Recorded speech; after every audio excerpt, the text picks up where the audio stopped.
Hey guys, welcome back to part 2 of my painting tuition class. Thank you for coming back. Really sorry that I filmed the entire first part with my phone the wrong way around. Hopefully the second part will be easier for you to watch and less annoying, like turning your screen around all the time. Sorry. So yeah, part 2, I'm going to finish off what I've started, explaining to you about the reflections in the foreground, and hopefully by the end of it we'll have a finished painting. So yeah, here goes. Okay, so what I'm going to do to start off with is actually introduce some lines into the image. So I've got a little bit of charcoal here. I'm just going to work into the paint with a bit of charcoal just to create some definition of the scene, really. So obviously when you're looking at this photograph, you've got this real, if you're simplifying it in your mind, I mean, you've got this real sort of black dense feature running across the middle here, well, the horizon. Ooh, post. Sorry about that, wine delivery. Alright, so yeah, I was going on about this, the horizon sort of dark line in the middle, so I'm going to just literally, again, not being precious, I'm just going to run my charcoal stick along my painting, where I think it is.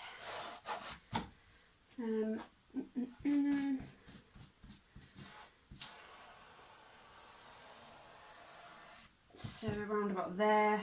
Now I'm going to just sketch a little bit of the detail again in the foreground. Again, I really cannot draw, like honestly, I've never been a very good drawer. This is why I quite like just sort of chucking it all on, making a bit of a mess, and then like working into it afterwards. It's just so much easier than being really picky and fussy to start with. Honestly, that is so much easier. Right. So literally just mark making, not being fussy, not being precious. This is all going to help you create the layering, bring depth to your painting. I understand right now, this minute, it looks just like a complete mess, but trust me. So I don't know if you can see from there, but I'll take a photo and put it on the video in a minute of this dried section here. So literally all I've done here, as you've seen, is apply the grout on the canvas. I put that horrible, weird, grey, gloopy stuff on it. And then I put over the top of that a little bit of the water-based blackboard paint. And it's created the best, like, effect. It's actually flukily really similar already to the foreground I'm looking at in the photograph. So I'm, yeah, happy with that. I'm not saying it's finished, but for the base, happy with that. So yeah, a bit more charcoal. Charcoal also works really well when you're working with watery paints on the top of it, because it sort of bleeds in and sort of moulds into it as well, so it's a cool effect. Yeah, so this is, and I know that's not a straight line. Obviously, there's movement in that line, so it's not going to be perfect. But already, hopefully, you can see there's a little bit more depth, just simply being a little bit bold of your lines there. So there we go. Simple, simple, simple. Right, next bit, I'm going to start putting in my water, the wet bits. So let me show you what I mean about the charcoal. This is literally just a clean-ish brush, my favourite brush, with a bit of water on it, right? I'm going to put it onto this charcoal line I've just drawn. Ooh, look, look. I don't know if you can see, I'll take a photo of it, but it almost turns into some sort of weird paint. It soaks into your canvas if you saturate it with water, and it just creates a cool effect. I'm a big fan, I use charcoal a lot on top of paint and in paint and under paint, and it's just one of my things.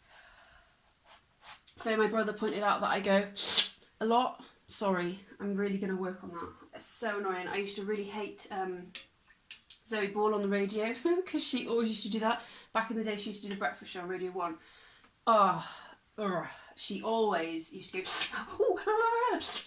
and despised it. So I can only apologise, and I'm trying really hard not to do it anymore. So bear with. I'm just. Oh my god! He also said I said bear with too much. Kev, you've made me paranoid. Right, I'm just if I'm not explaining everything and you want me to go back and ask why I did something, please do feel free to do it. But I'm just gonna crack on like I would normally if you weren't there, okay? Keep working on your sky.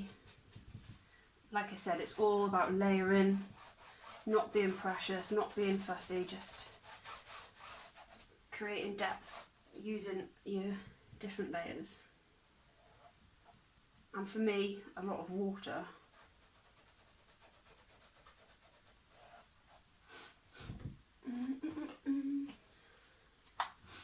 I would normally have music on, but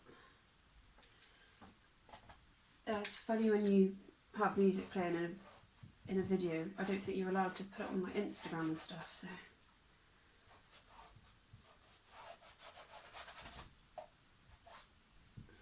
It's just gonna have to be me talking, I'm afraid.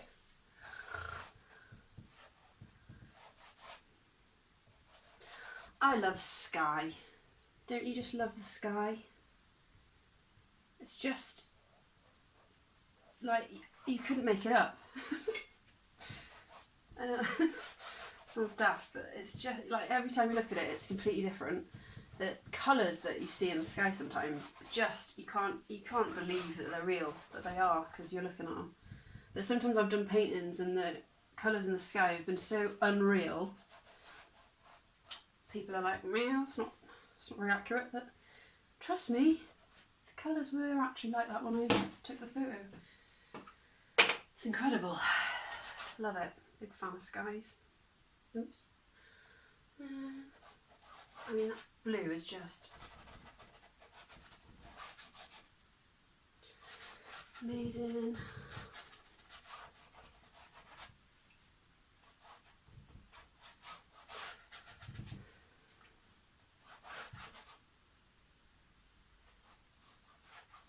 I hope that this has inspired some people to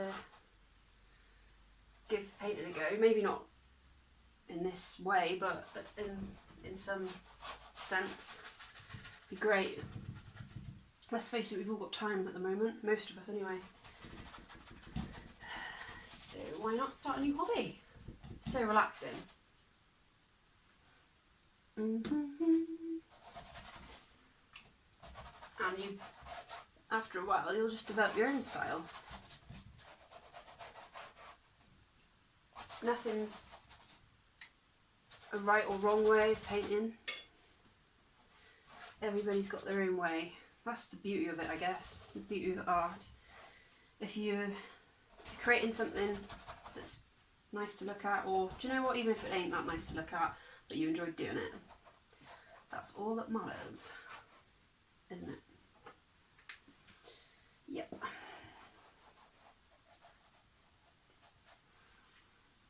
Sorry, I've just gone back to do a bit more on the sky, don't know why.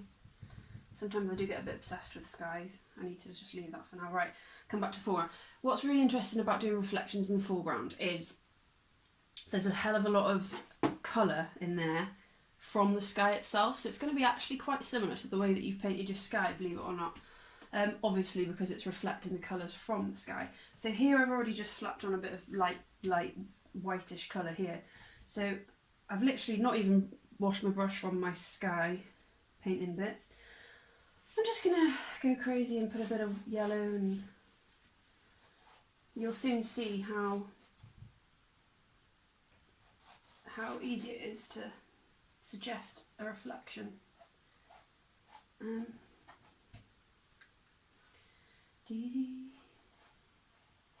Again, don't fret, don't panic, just do what you think and then correct it afterwards.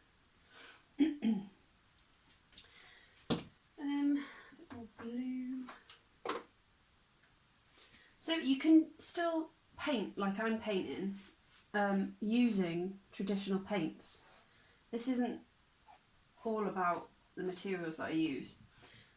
So if you've got like an acrylic set or a oil paint set in the cupboard somewhere, you can still use the principles that I've rambled on about in here. Obviously the delivery of it is going to be a slight bit different, but principles are the same. So again, I'm using loads of water here because it helps things bleed into each other and create a bit more of a I don't know what the word would be, create a bit more of a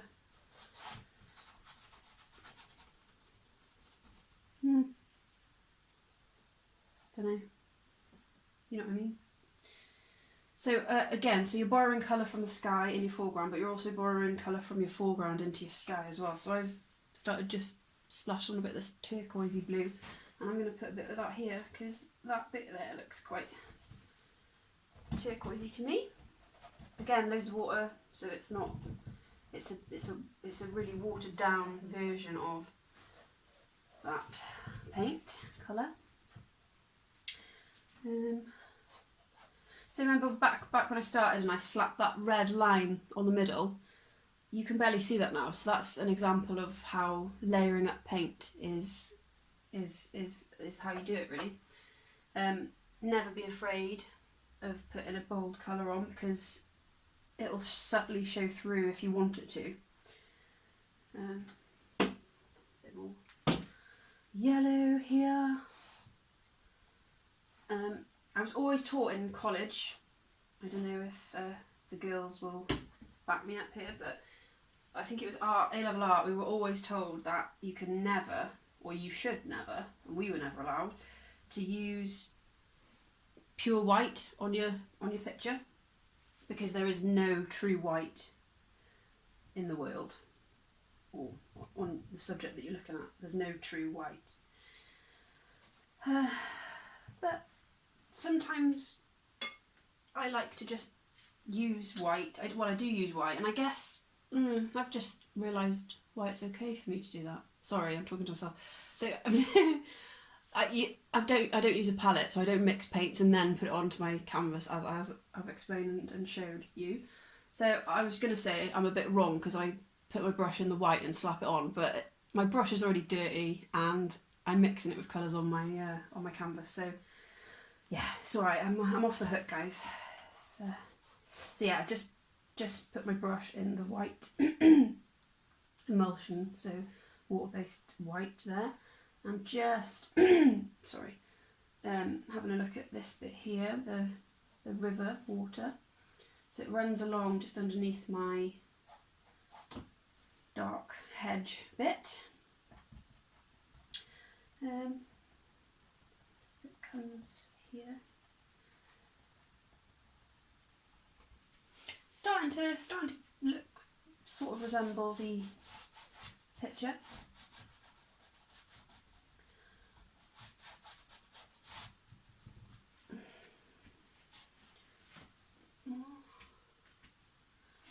So it's really a case of looking at your photo, looking at your painting over and over and over again.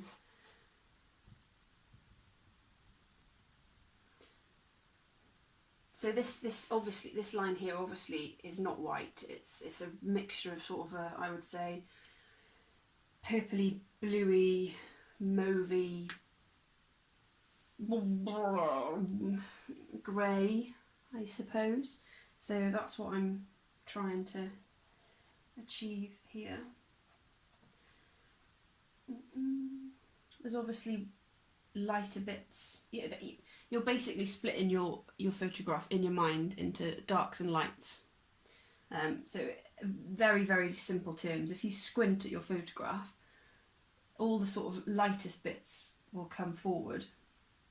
and all the dark bits will go back in a sense. So that's what you sort of need to be looking at in your creation here, if you get what I mean.